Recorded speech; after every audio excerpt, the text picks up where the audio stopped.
بلوچستان کی اس سنگین صورتحال پر جعفر ایکسپریس پر حملہ، نوش کی حملہ اور بلوچستان کی موجودہ جو صورتحال ہے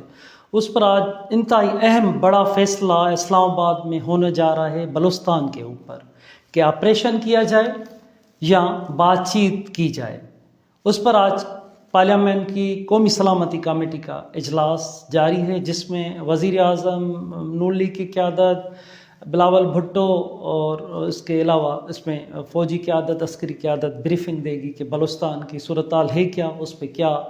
ہو سکتا ہے۔ اور اس کے پہلے بھی جو اجلاس ہوئے ہیں آج ہم اس پر بھی بات کریں گے کہ اگر آپریشن کی طرف یہ معاملہ جاتا ہے ہم اس پر بھی بات کریں گے کہ آپ اس اجلاس میں اختر مینگل صاحب، اچکزئی صاحب یہ شریک نہیں ہوئے کہ اگر بات چیت ہوتی ہے تو کیا بی ایل اے سے ہوگی، اختر مینگل سے ہوں گی، نیشنل پارٹی سے ہوں گی، کس سے بات چیت ہوگی، آپریشن ہوگا تو آپریشن کا کیا طریقہ کا، کیسا آپریشن ہوگا، کیونکہ یہ رپورٹس ہیں کہ اب بھی اس وقت بھی ہر 10 منٹ کے بعد بلوچستان میں انٹیلیجنس بیس آپریشن ہوتا ہے۔ 70% بتایا جاتا ہے ایک رپورٹ میں کہ 70% جو دہشت گردی کے واقعات ہیں ان میں بھی اضافہ ہوا ہے۔ اس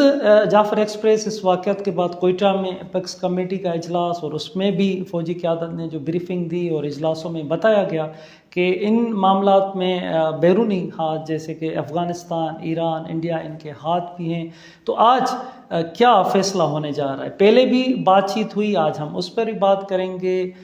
بالاچ مری کو انگلینڈ سے کیسے لایا گیا، یا اس کے علاوہ اکبر بگٹی سے بات چیت ہوئی، کیا ہوا، اس پوری صورتحال میں اس کے نتائج کیا نکلے، اور جو آپریشن ہوئے ان کی بھی ایک لمبی تاریخ ہے۔ اب کیا ہونے جا رہا ہے، کس طرف یہ معاملہ جائے گا، اس پر آج بہت بڑا ایک اجلاس جاری ہے۔ اس اجلاس کے کیا نتائج ہوں گے اور ماضی کے جو اجلاس ہوئے ان کے کیا نتائج ہیں، ہم اس پوری صورتحال پر آج تفصیلی بات کریں گے۔